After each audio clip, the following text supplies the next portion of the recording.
compte à rebours a été déjà lancé concernant la structuration du nouveau bureau de la Commission électorale nationale indépendante après la promulgation de la dite loi par le président de la République. Les avis et considérations fusent de partout du côté de la majorité, de l'opposition, voire même de la société civile. Le dernier en date est celui du mouvement de libération du Congo qui affûte déjà les armes pour mettre le leur en ordre de bataille dans le poste du questeur adjoint de la nouvelle CENI. Le précision avec l'interfédéral du MLC Kinshasa, Valentin Guérengo. MLC, le poste qui nous appartient, logiquement devrait être questeur adjoint. Et nous allons nous réunir aujourd'hui d'ailleurs. Nous allons désigner 3 candidats pour 3 provinces différentes respectant les profils des questeurs adjoints. Ce sont ces 3 noms-là que nous allons envoyer à l'Assemblée nationale parce que, vous le savez, il n'y a que l'Assemblée nationale qui désigne, même pas le Sénat, même pas quelqu'un d'autre. Il n'y a que l'Assemblée nationale qui désigne. Donc nous allons envoyer les 3 noms. Et à partir de ces 3 noms, ils vont faire le mixage avec les autres candidats d'autres provinces pour que l'on ne retrouve pas les mêmes provinces dans les autres postes. Donc nous allons... Pour Valentin Guérengo, qui ne confond pas le jour et la nuit, pense que l'an 1 du gouvernement Matata, il y a à manger et à boire. Il y a des efforts et des défis aussi à relever. Au-delà de tout ce qui est fait dans le cadre de la stabilisation macroéconomique, nous pensons que sur le plan social, il y a beaucoup à faire encore. Parce que quand le pouvoir d'achat n'est pas expressif, à ce moment-là, la population s'en plaint. À supposer que s'il y a 10 ans, quelqu'un gagnait $100, pouvait se nourrir tout un mois, et qu'aujourd'hui, quelqu'un gagne $200 ne le parvient pas, à ce moment-là, nous disons que le pouvoir n'est pas pour le peuple. Donc, ce qui est fait, nous pouvons dire que Matata peut avoir 6 sur 10, c'est bon. Du côté de la CPI, précise Valentin Guérengo, les choses semblent marcher au ralenti concernant le procès de leur leader Jean-Pierre Bemba. Les procès évoluent au rythme que nous connaissons. Vous savez que nous avons aligné 63 témoins. Et nous avons dit que la plupart de nos témoins sont des Centrafricains. Au jour d'aujourd'hui, nous sommes au 19e témoin sur 63.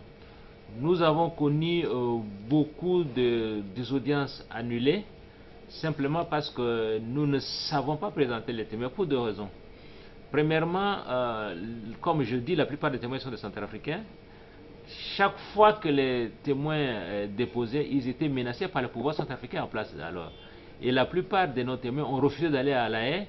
Ils ont accepté soit de déposer à Bangui, à Kinshasa ou à Arusha. Au regard de toutes ces tractations politiques, la population garde son sang-froid, observe, car c'est d'elle que la sanction émane.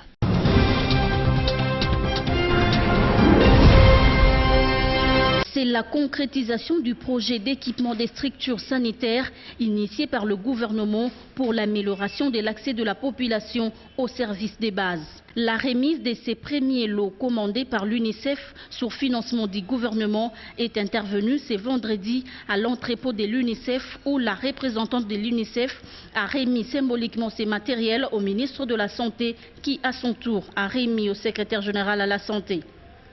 Les gouvernements congolais avaient confié à l'UNICEF près de 12 millions de dollars américains pour l'achat d'équipements sanitaires destinés à 66 hôpitaux généraux de référence et 350 centres de santé dans les 11 provinces du pays. Ces lots de matériel est notamment constitué des appareils de radiologie, d'échographie, tables d'opération, de gynécologie, réfrigérateurs solaires, tables de consultation, lits d'hôpitaux, tensiomètres et autres. En utilisant l'expertise de son institution en la matière, la représentante de l'UNICEF s'est réjouie. Donc un matériel vraiment très important qui va permettre effectivement de lutter contre la mortalité des enfants et contre la mortalité des femmes. Déjà qu'il y a eu beaucoup d'efforts entrepris durant cette une année de gouvernement où vous êtes ministre de la Santé et vous avez fait des réalisations très importantes. Pour le ministre de la Santé, l'acquisition de ces matériels traduit la ferme volonté du gouvernement. En effet, au démarrage de cette année civile, le gouvernement a mis à la disposition des secteurs sociaux de base des fonds spéciaux pour l'amélioration de l'accès de la population aux services de base. C'est dans ce cadre qu'un montant de 20 milliards de francs congolais, équivalent à environ 21 millions de dollars américains, a été rendu disponible pour le secteur de la santé.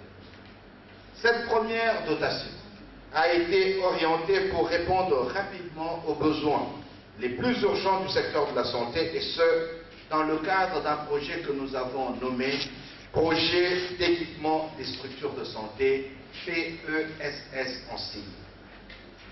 La totalité des équipements commandés par l'UNICEF pour le compte du gouvernement arrivera dans plus de 120 containers de 40 pieds à partir du mois d'août prochain.